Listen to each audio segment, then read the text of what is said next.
tentang topik ini, kita bisa menjelaskan awal mula sejarah berdirinya mata kuliah aktivitas dan ini.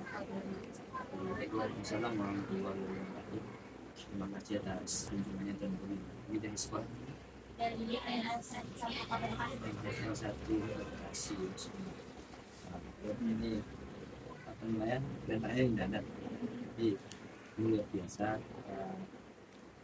Mungkin sedikit yang bisa saya sampaikan karena saya juga saya tinggal baru ya. Universitas baru. Itu awal ini ya grupnya itu ada tahun 2020 yang dibikin oleh Bambang ya Ali, yang mana ini juga benar-benar dengan salah satu naungan di bawah naungan Yayasan Bina Alfa di Yayasan yang dimana di situ ada lembaga pendidikan sekolah SD, kemudian ada rumah tafis Bandung itu sendiri tahun 2020. yang kedua, apa saja visi dan misi utama dan kekurangan mengenai Untuk visi dan misinya hampir secara rinci itu, tapi secara umum visi dan misi itu dari sebagainya adalah mencetak satu rumah itu satu hafiz gitu ya, satu rumah satu hafiz. Nah, jadi walaupun judulnya rumah tahfiz, tentu di sini bukan cuma tahfiz ya, ada juga yang belajar qiraah, belajar membaca bahkan dari dasar. Itu berguna untuk mereka yang anak kelas 1 SD, bahkan mungkin ada yang TK gitu, sampai ada yang SMP. pengawasannya, bagaimana sistem pembelajaran dan metode menghafal Al-Quran yang diterapkan di Indonesia yang di rumah Untuk metode pembelajaran di rumah tahfiz ini, dan saya mau cerita dari waktu dulu ya. Dari waktu itu kita mulainya pada maghrib sampai isya, jadi yang singkat memang. Makanya kita memfokuskan tahfiz ini kepada anak-anak SD dan mengenal di sini. Tapi kita juga tidak menutup kemungkinan untuk membuka kepada masyarakat umum, artinya anak warga di sini. Kalau untuk metode kita belajarnya metode talaki, artinya murid belajar bareng langsung diingatkan sama guru semester. Metode talaki, ya. Talaki itu artinya face to face, kemudian langsung belajar sama guru, langsung dikasih contoh yang cara baca yang benar gimana, cara menghafal yang benar bagaimana. Kalau untuk menghafal sendiri memang kita akuin anak-anak itu lebih aktif menghafal itu di rumah dan di sekolah. Jadi rumah tahfiznya ini di sini untuk lebih memperdalam. selanjutnya, berapa jumlah santri yang belajar di rumah tahfiz ini dan dari pengalaman mana saja mereka? Ya, seperti yang sudah saya sampaikan tadi ya. Kebanyakan pasti 95% itu dari siswa-siswi SD yang bertanggung. Ada mungkin 5% yang berasal dari luar sekolah. Kalau untuk jumlah mereka ini tidak menentu, artinya ada bisa antara 40 sampai 50 orang siswa di waktu yang berbeda.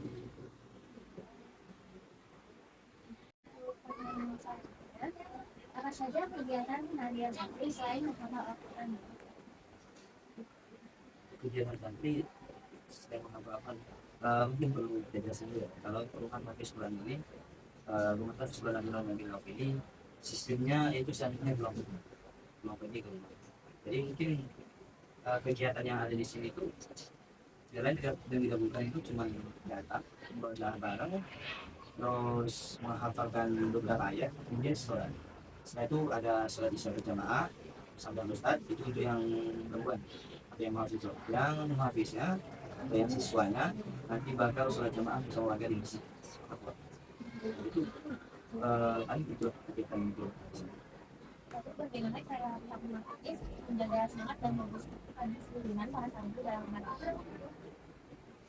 Untuk menjaga semangat dan kedisiplinan santri atau mahasiswa itu, tentunya Ustaz hanya bisa memberikan motivasi untuk bagaimana agar anak-anak itu khususnya itu semangat untuk mempelajari agama dan memberikan motivasi dari dalam keluarga sendiri atau dari hari nanti, atau mungkin dengan motivasi pelajaran hidup yang dialami oleh istriku sendiri, diceritakan kepada murid agar membangun semangat mereka untuk belajar.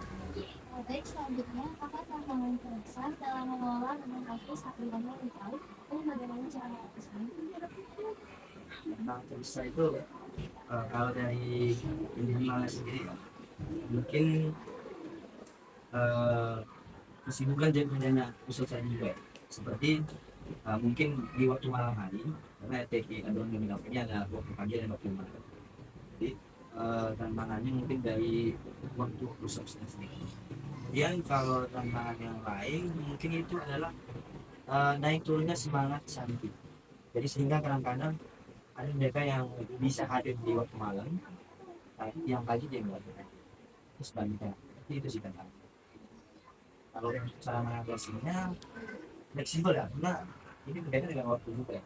Karena kita di yang lalu di SDIP ini ada beberapa ekskul juga yang kita harus ikuti. Jadi itu tantangan aja sih.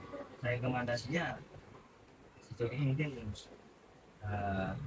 dengan memberikan pemahaman ya. Bagaimana cara mengelola nah, bagaimana cara uh, membantu murid. Kalau tentang dukungan dari masyarakat atau orang tua murid dari lembaga tersebut ya? Memang warga setempat, kita tahu saya warga setempat dulu ya. Karena memang posisi rumah kampus ini berada di tengah-tengah lingkungan warga dari RT 1 kemudian apa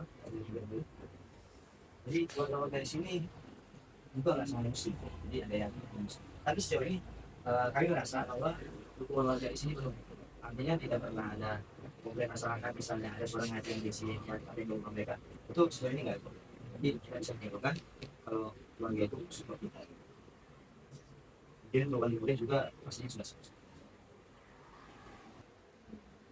Untuk selanjutnya, apakah ada program khusus seperti vaksin atau kegiatan sosial lainnya yang dilakukan di lingkungan tersebut?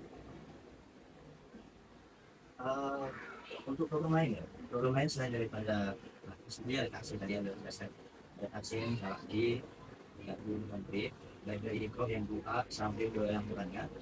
Kalau kegiatan di luar itu kita pernah melakukan yang namanya madi malam di dan takwa artinya santri itu menginap di rumah ini ditemani oleh harus sana ya kegiatannya ada juga dari camping bulan.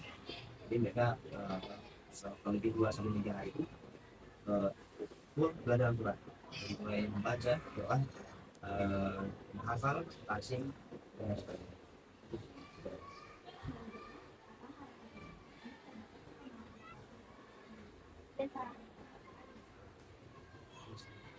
Tentu harapan kita seperti yang kita disampaikan di awal tadi di visi misi tadi ya.